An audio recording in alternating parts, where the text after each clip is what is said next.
As early as your 40s, you may lose muscle and strength. Protein supports muscle health. Ensure Max Protein has 30 grams of high-quality protein to feed your muscles up to 7 hours. So take the challenge. Ensure.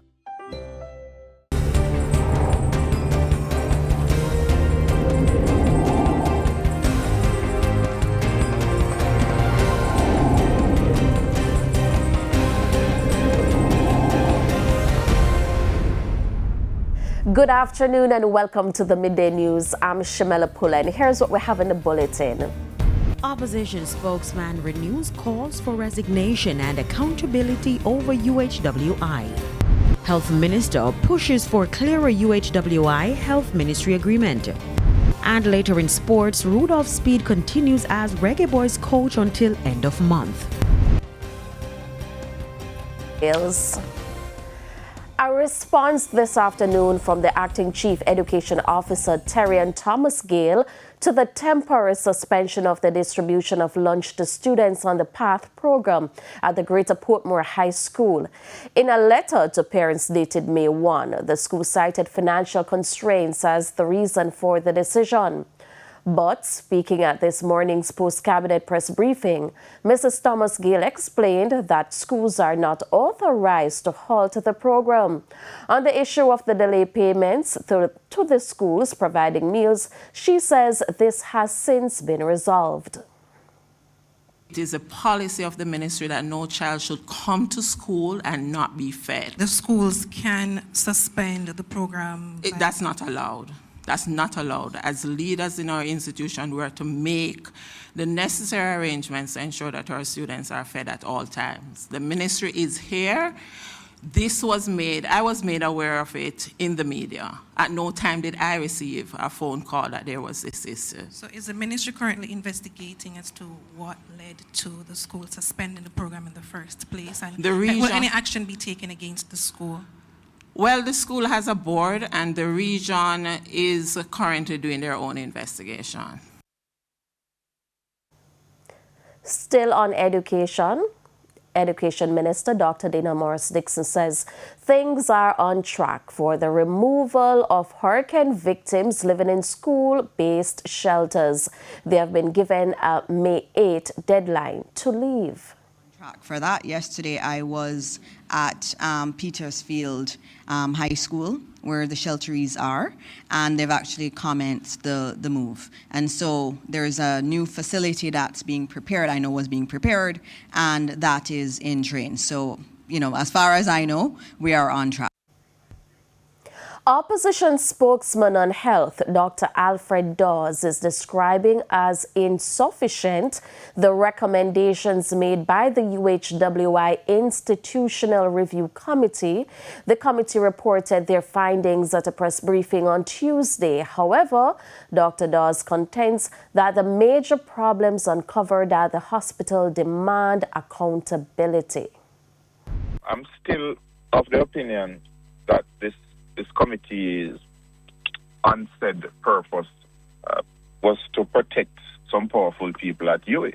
And these recommendations, whereas they're very powerful, they are falling short of recommending the removal of certain persons in key positions who would have overseen the governance failures over the last few years.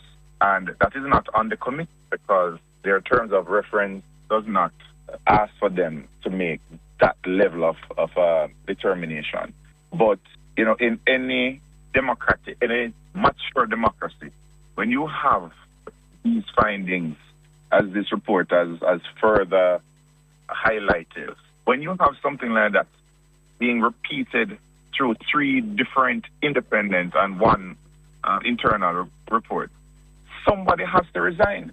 Nobody has resigned. Meanwhile, Health Minister Dr. Christopher Tufton says there is a push for clearer agreements between the hospital and the Ministry of Health. He made the assertion at this morning's post-cabinet press briefing.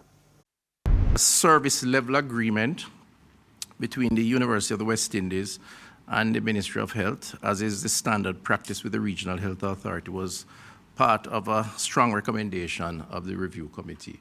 So greater clarity in terms of what the relationship is between the University of the Hospital of the West Indies and the Ministry of Health and Wellness, the government, which, by the way, provides 70% of the budget, the other 30% coming from the other sources, including the region.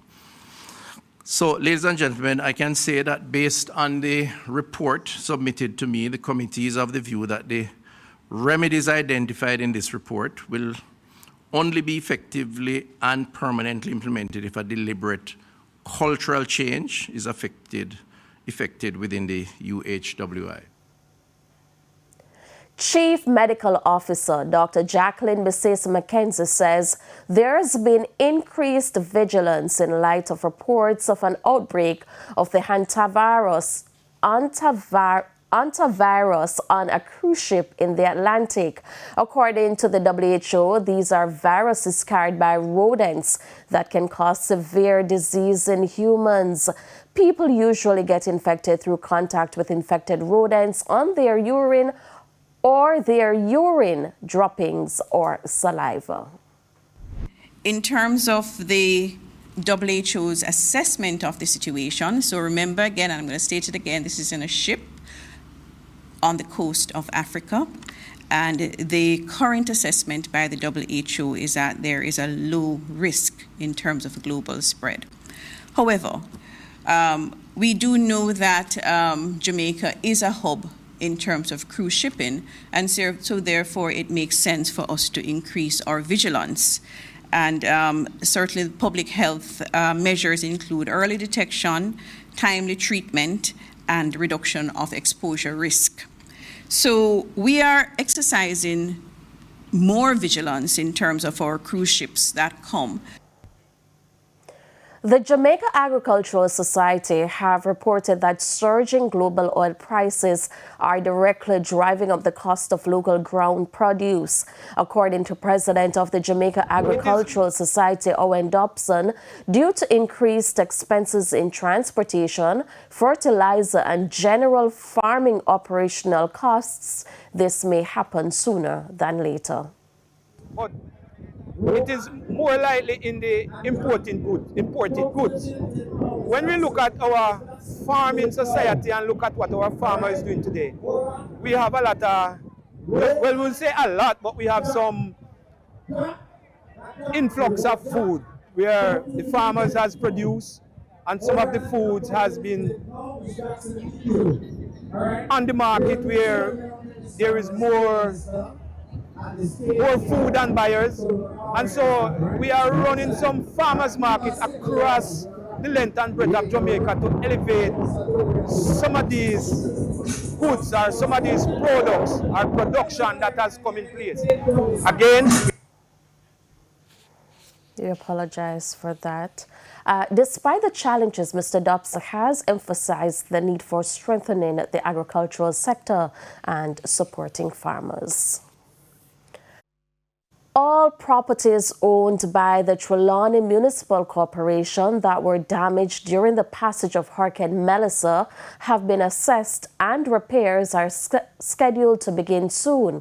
That's according to Mayor Falmouth, Colin Gager, following complaints from business operators. Details in this report. Hurricane Melissa's powerful winds destroyed several properties owned by the Trelawny Municipal Corporation, among them the courthouse, the market, and the vendors arcade. Since then, people operating from these locations have been exposed to the elements. Businessman Stanley Walker says it has been frustrating whenever it rains. Rain don't have to fall for water to flood in the shop. Let me give you an instance. Last week, Saturday, rain fell. Start at 2 o'clock in the day, and by 5 o'clock, I had also take out 6 buckets of water. As soon as I set the bucket them, they're full. Mr. Walker says not only does water enter his store, it has also resulted in damage to furniture, causing him revenue losses. I had a showcase there, and it was made from bagasse. And it wet, and one day I was sitting over there and it fell down.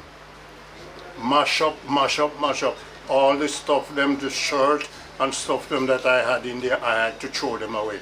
We put the issue to Mayor of Falmouth, Colin Gager. The insurance company, they are working with us, and they have visited the site. In fact, just over this weekend, my superintendent was very busy touring and finding all the buildings of the Trelawny Municipal Corporation that is insured. And that was done over Saturday. So we are getting there. He says work is set to begin soon. As for minor repairs, Mr. Gager says the corporation has met with tenants. We know some sheets of zinc was missing, not as bad as some of the other buildings. So we did say to the worker, to the persons who rent the space from us, that they could go ahead and do some minor repair to the building, and that would be deducted out of their monthly payment. Kerry-Ann Simpson, TVJ News. It's time for a break. Stay with us. More stories when we return. Can you do this? As early as your 40s, you may lose muscle and strength. Protein supports muscle health. Ensure Max Protein has 30 grams of high-quality protein to feed your muscles up to 7 hours. So take the challenge. Ensure.